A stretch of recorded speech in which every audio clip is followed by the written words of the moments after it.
Hanggang nagugugas sa sunod ng plato. Nagsalita ako rin tapos yun naman pala naka-on yung video. Maliligo rin yung tatay. Ayan, aalis kasi sila. Ayan, aalis.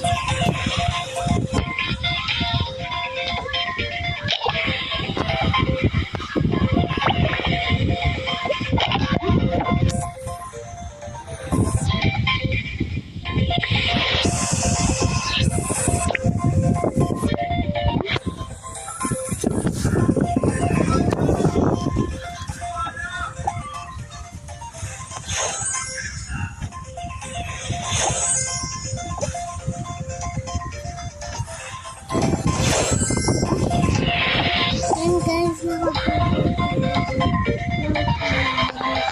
pupunta naman sila sa aalisan nila. Kaya kuhanin ko lang yung gamit nila at nasa aalis na agad.